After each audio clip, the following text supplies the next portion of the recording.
현명한 투자자. 안녕하세요. 오늘 여러분과 함께 나눌 이야기는 월스트리트 역사상 가장 위대한 투자 지혜에 관한 것입니다. 벤저민 그레이엄의 현명한 투자자, 지금 시작합니다. 1929년 그날의 기억. 1929년 10월 24일 목요일. 월스트리트는 공포에 휩싸였습니다. 주식시장이 폭락하기 시작했고 사람들은 패닉에 빠졌죠. 벤저민 그레이엄은 그날을 결코 잊을 수 없었습니다. 그는 자신의 재산 대부분을 잃었고 고객들의 돈도 함께 증발했습니다. 하지만 이 참혹한 경험이 그를 무너뜨리지 않았습니다. 오히려 그는 이 순간을 계기로 깊은 성찰에 빠져들었죠. 도대체 무엇이 잘못된 것일까? 왜 똑똑한 사람들이 모두 같은 실수를 저지르는 걸까?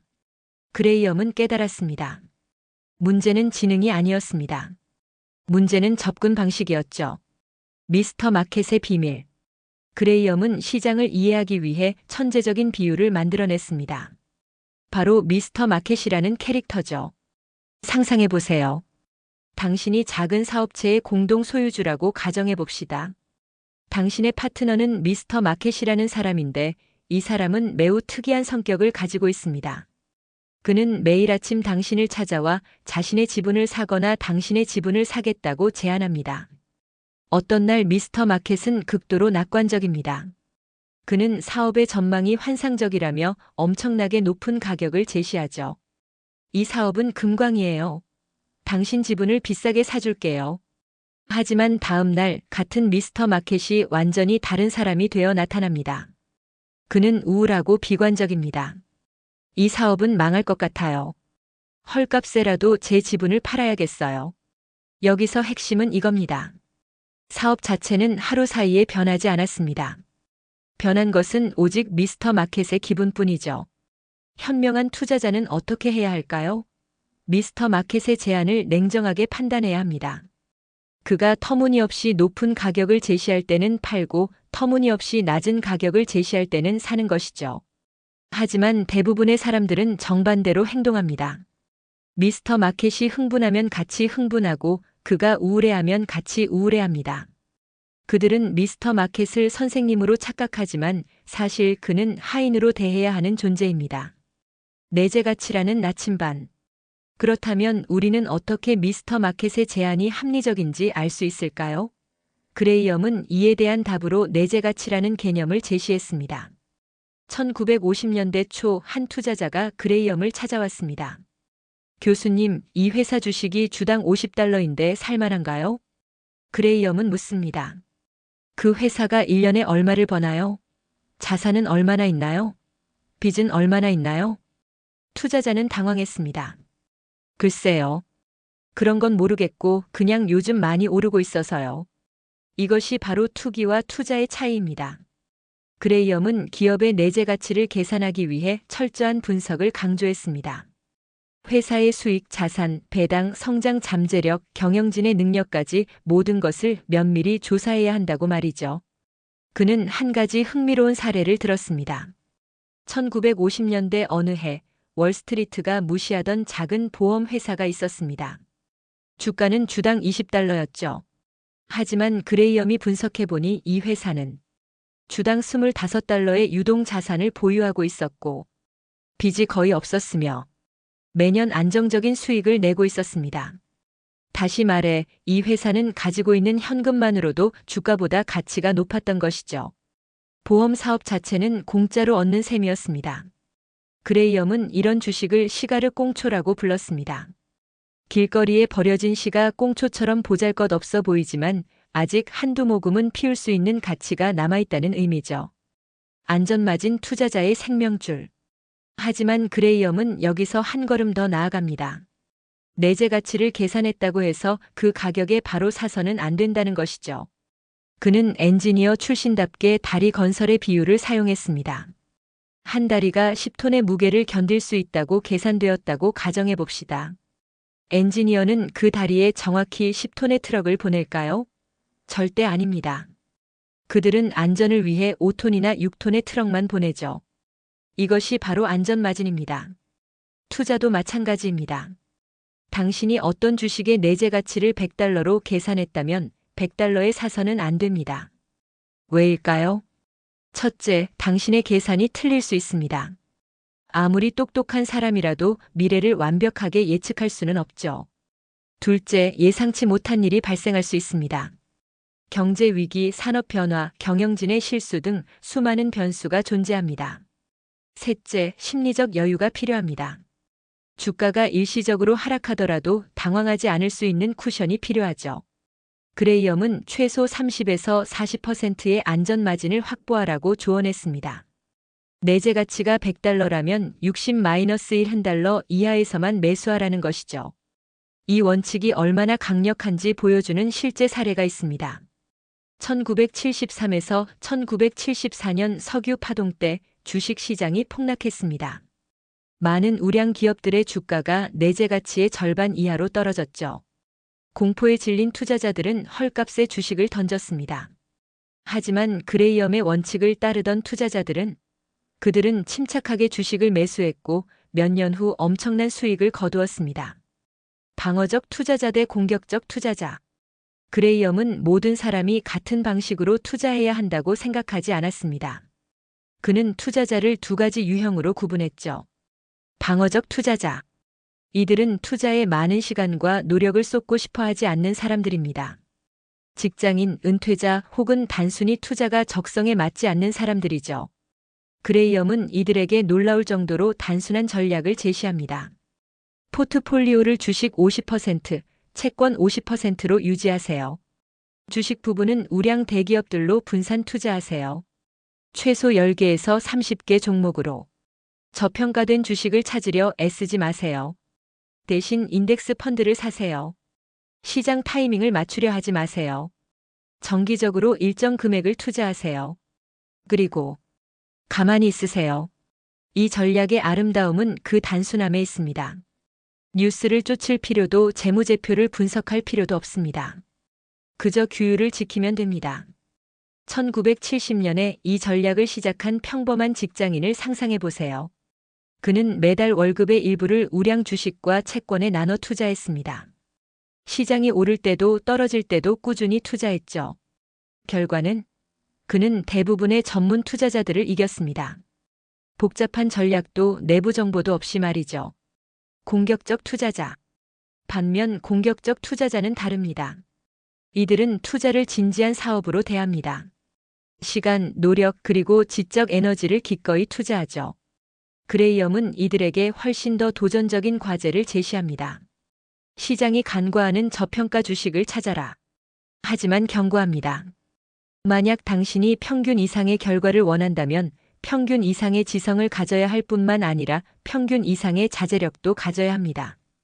공격적 투자자가 찾아야 할 것들은 저평가된 우량주 PER이 낮고 배당 수익률이 높으며 재무 구조가 탄탄한 기업. 특별 상황, 구조조정, 분할, 청산 등 특수한 상황에 처한 기업. 2차 주식, 대중의 관심을 받지 못하는 중소형 우량 기업. 그레이엄의 제자 중 한 명이 1960년대에 이런 회사를 발견했습니다. 작은 방직 회사였는데 주가는 주당 $8였지만 주당 운전자본만 $13였죠. 회사는 손해를 보고 있었지만 청산 가치는 주가의 2배 이상이었습니다. 이 투자자는 대량으로 주식을 매입했고 경영권을 확보했습니다. 그리고 사업을 재편하기 시작했죠. 그 투자자의 이름은 워렌 버핏이었고 그 회사는 버크셔 해서웨이였습니다. 주식과 채권의 배분. 그레이엄은 자산 배분에 대해 매우 구체적인 조언을 했습니다. 그의 기본 원칙은 간단했죠. 주식과 채권의 비율을 50대 50으로 유지하되 시장 상황에 따라 25대 75에서 75대 25 사이로 조정하라. 이게 무슨 의미일까요? 시장이 과열되어 주가가 고평가되었다고 판단되면 주식 비중을 줄이고 채권 비중을 늘립니다. 반대로 시장이 침체되어 주가가 저평가되었다면 채권을 팔아 주식을 더 삽니다. 1968년 그레이엄은 친구에게 편지를 썼습니다. 시장이 너무 뜨겁소. 나는 주식 비중을 25%로 줄였소. 사람들은 비웃었습니다. 그레이엄 노인네가 시대에 뒤떨어졌어. 이번엔 다르다고. 1년 후 시장이 폭락했습니다. 그리고 그레이엄은 그는 조용히 주식을 다시 사들이기 시작했습니다. 배당의 힘. 그레이엄 시대에는 배당이 매우 중요했습니다. 그는 배당을 기업이 주주들에게 보내는 성적표로 여겼죠. 배당을 지급하는 기업은 실제로 돈을 벌고 있다는 증거입니다. 배당을 지속적으로 늘리는 기업은 사업이 성장하고 있다는 증거죠. 그는 한 가지 흥미로운 패턴을 발견했습니다. 25년 이상 배당을 한 번도 깎지 않고 꾸준히 지급한 기업들은 장기적으로 시장 평균을 훨씬 상회하는 수익을 냈다는 것이죠. 왜 그럴까요? 첫째, 이런 기업들은 재무적으로 안정적입니다. 경제 위기 속에서도 배당을 유지할 수 있다는 것은 강력한 현금 흐름과 건전한 재무 구조를 의미합니다. 둘째, 경영진이 주주 친화적입니다. 그들은 돈을 함부로 낭비하지 않고 주주들과 성과를 나눕니다. 셋째, 배당은 복리의 마법을 가능하게 합니다. 배당금을 재투자하면 시간이 지날수록 눈덩이처럼 불어나죠. 1950년에 어느 투자자가 AT&T 주식 $1000어치를 샀다고 가정해 봅시다. 그는 받은 배당금을 모두 재투자했습니다. 25년 후인 1975년 그의 포트폴리오는 얼마가 되었을까요? 무려 $13,000 이상이었습니다. 인플레이션의 적. 그레이엄이 집필하던 시기, 미국은 심각한 인플레이션을 경험하고 있었습니다. 1970년대 초반 물가 상승률은 연 10%를 넘어섰죠. 많은 사람들은 주식이 인플레이션 방어 수단이라고 믿었습니다. 하지만 그레이엄은 회의적이었습니다. 주식이 자동으로 인플레이션을 방어해준다는 생각은 위험한 환상입니다. 기업들도 인플레이션으로 고통받습니다. 원자재 가격이 오르고 임금이 오르고 이자율이 오릅니다. 그렇다면 투자자는 어떻게 해야 할까요? 그레이엄의 답은 의외로 보수적이었습니다. 실물 자산을 가진 기업 부동산, 천연자원, 브랜드 파워 등 인플레이션에 강한 자산을 보유한 기업. 가격 결정력 인플레이션 압력을 소비자에게 전가할 수 있는 독점적 지위의 기업. 채권의 적절한 배합 역설적이게도 채권은 인플레이션 시기에 포트폴리오의 변동성을 줄여줍니다. 그는 한 가지 중요한 진실을 강조했습니다. 최고의 인플레이션 방어는 좋은 가격에 산 좋은 기업입니다. 경영진 평가하기. 그레이엄은 기업 분석에서 경영진의 중요성을 잘 알고 있었습니다. 하지만 그의 접근법은 다른 사람들과 달랐죠. 경영자의 성품이나 능력을 판단하려 하지 마세요. 당신은 그들을 개인적으로 알지 못합니다. 대신 숫자를 보세요. 그가 주목한 지표들. 이익률의 추세, 이익률이 꾸준히 개선되는가 아니면 악화되는가. 자본 수익률, 경영진이 주주들의 돈으로 얼마나 효율적으로 수익을 내는가. 부채 관리 빚을 현명하게 사용하는가 아니면 무모하게 늘리는가. 배당 정책, 주주들과 성과를 나누는가 아니면 돈을 쌓아두거나 낭비하는가. 그는 한 사례를 들었습니다. 1960년대 어느 유명 CEO가 있었습니다. 미디어는 그를 천재라고 추켜 세웠고 그의 회사 주가는 고공행진했죠. 하지만 그레이엄이 숫자를 보니 이상한 점이 있었습니다. 회사는 계속 성장했지만 실제 주주 수익률은 형편없었습니다. CEO는 끊임없이 인수합병을 했지만 대부분 비싼 가격에 사들였죠. 그는 회계 트릭을 써서 이익을 부풀렸습니다. 몇 년 후 그 회사는 파산했습니다. 미디어가 찬양하던 천재 CEO는 사기꾼으로 드러났죠. 교훈? 숫자는 거짓말을 하지 않지만 사람은 거짓말을 합니다. 숫자를 믿으세요. 시장 타이밍의 함정. 많은 투자자들이 꿈꾸는 것이 있습니다. 바닥에서 사서 천장에서 팔자. 하지만 그레이엄은 단호했습니다. 시장 타이밍은 불가능합니다. 아니, 정확히 말하면 일관되게 성공하는 것이 불가능합니다. 그는 자신의 경험을 솔직하게 공유했습니다. 나도 젊은 시절 시장 타이밍을 맞추려 했습니다. 때로는 성공했죠. 하지만 장기적으로는 실패했습니다. 1929년 대공황 직전 많은 전문가들이 시장이 영원히 오를 것이라고 예측했습니다. 폭락 직후 같은 전문가들이 시장이 더 떨어질 것이라고 예측했죠. 1949년 다우존스 지수가 161이었을 때 전문가들은 경제가 너무 불안정해서 주식을 사면 안 된다고 말했습니다. 25년 후 다우는 1000을 넘어섰습니다. 그레이엄의 조언은 명확했습니다. 시장을 이기려 하지 말고 시장과 함께 가세요. 정기적으로 투자하고 저평가 시기를 활용하고 나머지는 시간에 맡기세요. 투자의 감정적 측면. 그레이엄은 투자의 가장 큰 적이 시장이 아니라 자기 자신이라는 것을 깨달았습니다. 투자자의 최대 적은 무지도 경제도 시장도 아닙니다. 바로 자기 자신입니다. 그는 인간의 두 가지 치명적 감정을 지적했습니다. 탐욕. 주가가 오를 때 우리는 더 많이 벌고 싶어집니다. 우리는 위험을 과소평가하고 과도하게 투자하고 저평가된 주식 대신 인기 주식을 쫓습니다. 공포. 주가가 떨어질 때 우리는 패닉에 빠집니다. 우리는 바닥에서 팔고 회복을 놓치고 다시는 주식 시장에 돌아오지 않으려 합니다. 그레이엄은 한 실험을 제안했습니다. 당신이 지난 10년간 한 투자 결정들을 돌이켜보세요. 가장 큰 실수는 언제였습니까? 대부분 시장이 극단에 있을 때일 겁니다. 즉, 모든 사람이 흥분하거나 절망할 때. 해결책은 규칙과 규율입니다. 그레이엄은 자신만의 투자 체크리스트를 만들라고 조언했습니다. 이 주식의 내재 가치는 얼마인가? 안전 마진이 충분한가? 재무 구조는 건전한가? 수익은 안정적인가? 가격은 합리적인가? 그리고 가장 중요한 질문, 내가 이 주식을 사는 이유가 오르고 있어서인가 아니면 저평가되어서인가? 포트폴리오 관리의 지혜. 그레이엄은 포트폴리오 관리에 대해서도 구체적인 조언을 제공했습니다. 분산 투자. 모든 달걀을 한 바구니에 담지 마세요. 하지만 과도한 분산도 문제입니다. 30개 이상의 주식을 가지면 관리가 불가능해지고 성과도 평범해집니다. 리밸런싱. 정기적으로 포트폴리오를 재조정하세요. 주식 비중이 너무 높아지면 일부를 팔아 채권을 사고 반대의 경우도 마찬가지입니다. 인내심. 좋은 주식도 단기적으로는 하락할 수 있습니다. 중요한 것은 내재 가치입니다. 만약 당신의 분석이 정확했다면 시장은 결국 당신이 옳았음을 증명할 것입니다. 그는 한 가지 아름다운 비유를 사용했습니다. 투자는 정원 가꾸기와 같습니다. 씨앗을 심고 물을 주고 잡초를 뽑고 인내심을 가지고 기다리세요. 매일 씨앗을 파헤쳐 확인하면 결코 꽃이 피지 않을 것입니다. 워렌 버핏과의 만남. 1950년 19세의 젊은이가 컬럼비아 대학 그레이엄의 강의실 문을 두드렸습니다. 그의 이름은 워렌 버핏이었죠. 버핏은 그레이엄의 책 현명한 투자자를 읽고 충격을 받았습니다. 이것이야말로 내가 찾던 답이다. 그레이엄은 버핏의 열정을 알아봤습니다. 하지만 그는 버핏에게 학점 A+가 아닌 A를 주었죠. 나중에 이유를 물었을 때 그레이엄은 웃으며 말했습니다. 자네는 이미 완벽에 너무 가까웠어. 더 성장할 여지를 남겨둬야 했지.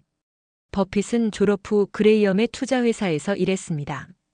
그곳에서 그는 스승의 철학을 실전에서 적용하는 법을 배웠죠. 흥미롭게도 버핏은 나중에 그레이엄의 일부 원칙을 발전시켰습니다. 그레이엄은 싼 가격을 강조했지만 버핏은 좋은 품질을 합리적 가격으로 진화시켰죠. 하지만 버핏은 항상 말합니다. 내 투자 철학의 85%는 벤 그레이엄에게서 나왔습니다. 나머지 15%는 필립 피셔와 찰리 멍거의 영향이죠. 투기가 아닌 투자. 그레이엄은 투자와 투기를 명확히 구분했습니다. 투자는 철저한 분석을 통해 원금의 안전과 만족스러운 수익을 추구하는 행위입니다. 이 조건을 충족하지 못하는 것은 투기입니다. 1990년대 후반 닷컴 버블을 그레이엄이 봤다면 뭐라고 했을까요? 아마도 이렇게 말했을 겁니다. 사람들은 수익도 없고 자산도 없고 심지어 제대로 된 사업 계획도 없는 회사의 주식을 사고 있습니다. 그들이 근거로 드는 것은 다른 사람이 더 높은 가격에 살 것이다라는 희망뿐입니다. 이것은 투자가 아닙니다. 이것은 도박입니다. 그는 투기를 완전히 금지하지는 않았습니다. 하지만 명확한 경계를 그어야 한다고 강조했죠. 투기를 하고 싶다면 전체 포트폴리오의 10% 이내로 제한하세요. 그리고 그 돈은 잃어도 괜찮은 돈이어야 합니다. 절대로 투기를 투자로 착각하지 마세요. 펀드 매니저를 믿을 수 있는가? 그레이엄은 뮤추얼 펀드와 전문 투자자들에 대해서도 날카로운 통찰을 제공했습니다. 대부분의 펀드 매니저는 시장 평균을 이기지 못합니다. 수수료를 제하면 실제로는 시장보다 못한 성과를 냅니다. 왜 그럴까요? 첫째, 수수료와 거래 비용입니다. 매년 1에서 2%의 수수료는 장기적으로 엄청난 차이를 만듭니다. 둘째, 규모의 제약입니다. 대형 펀드는 저평가된 소형주를 충분히 살 수 없습니다. 그들은 대형주에 집중할 수밖에 없죠. 셋째, 단기 성과 압박입니다. 펀드 매니저들은 분기마다 실적을 보고해야 합니다. 그들은 장기적 가치보다 단기적 성과에 집중하게 됩니다. 그레이엄의 조언: 만약 전문가에게 맡기려면 인덱스 펀드를 선택하세요. 낮은 수수료로 시장 평균을 보장받을 수 있습니다. 하지만 그는 덧붙였습니다. 더 좋은 방법은 스스로 투자하는 법을 배우세요. 이 책의 원칙들을 따르면 당신도 전문가만큼, 아니 그 이상의 성과를 낼 수 있습니다. 실수로부터 배우기. 그레이엄은 자신의 실수를 숨기지 않았습니다. 오히려 솔직하게 공유하며 교훈을 주었죠.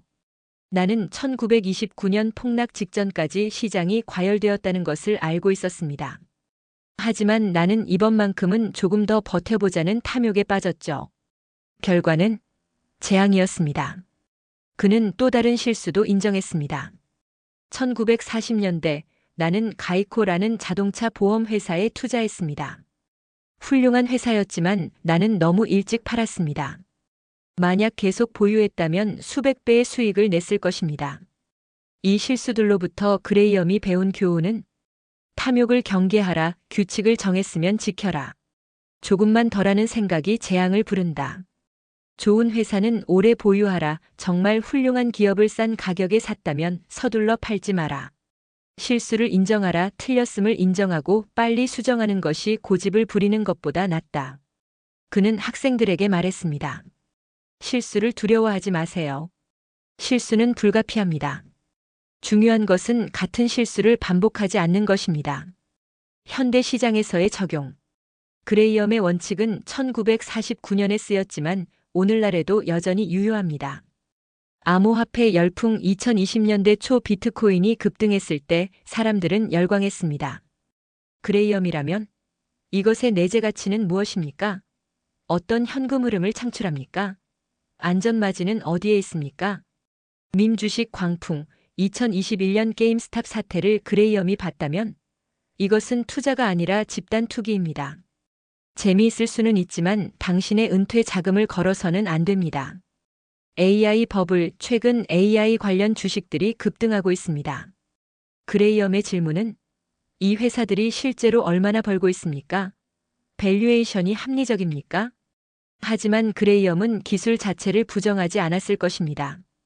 그는 단지 가격을 지불하세요. 하지만 가치에 대한 프리미엄은 지불하지 마세요라고 말했을 것입니다. 복리의 기적. 그레이엄은 복리의 힘을 깊이 이해했습니다. 그는 학생들에게 자주 이런 비유를 들었죠. 체스판에 쌀알을 놓는다고 상상해 보세요.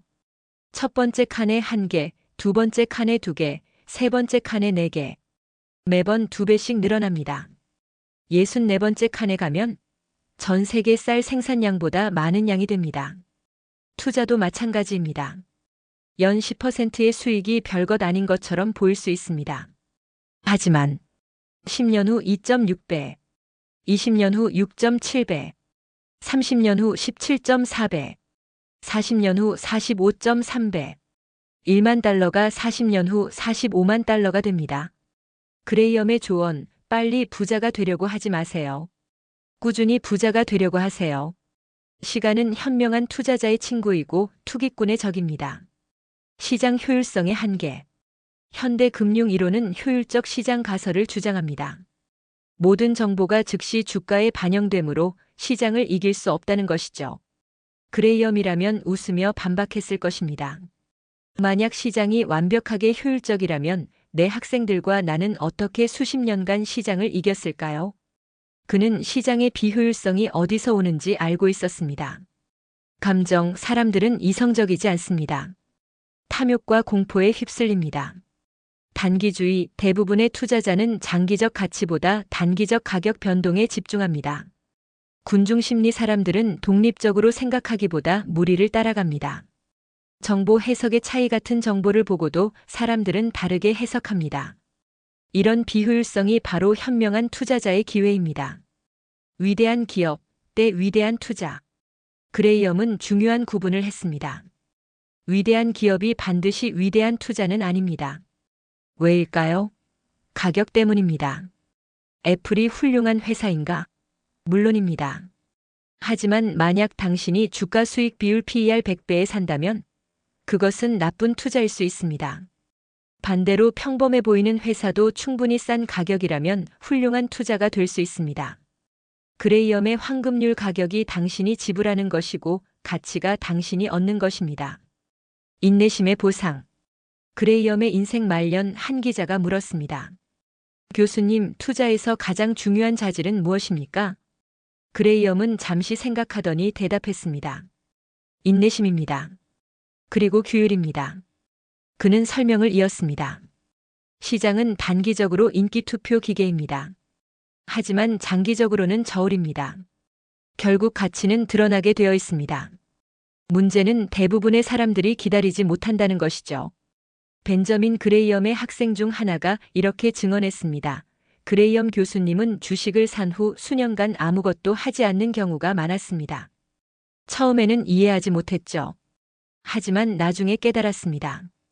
그는 기다리고 있었던 것입니다. 시장이 그의 분석이 옳았음을 인정할 때까지. 마지막 조언. 1976년 벤저민 그레이엄은 82세의 나이로 세상을 떠났습니다. 그가 남긴 마지막 인터뷰 중 하나에서 그는 이렇게 말했습니다. 나는 평생 투자를 연구했습니다. 그리고 결론은 투자는 복잡할 필요가 없다는 것입니다. 실제로는 매우 단순합니다. 내재 가치보다 싸게 사세요. 안전 마진을 확보하세요. 분산 투자하세요. 인내심을 가지세요. 그리고 가장 중요한 것은 자신의 감정을 통제하세요. 이 원칙들을 따른다면 당신은 부자가 될 것입니다. 빨리는 아니지만 확실하게 말이죠. 에필로그. 오늘날 그레이엄의 가르침은 여전히 살아 숨쉬고 있습니다. 워렌 버핏은 세계에서 가장 부유한 사람 중 하나가 되었고 그의 성공은 대부분 그레이엄의 원칙을 따른 결과입니다. 하지만 그레이엄의 진정한 유산은 부자를 만드는 것이 아닙니다. 그것은 현명함을 가르치는 것입니다. 현명한 투자자는 시장의 노이즈를 무시합니다. 그들은 장기적 가치에 집중합니다. 그들은 군중을 따르지 않고 독립적으로 생각합니다. 그들은 탐욕과 공포를 극복합니다.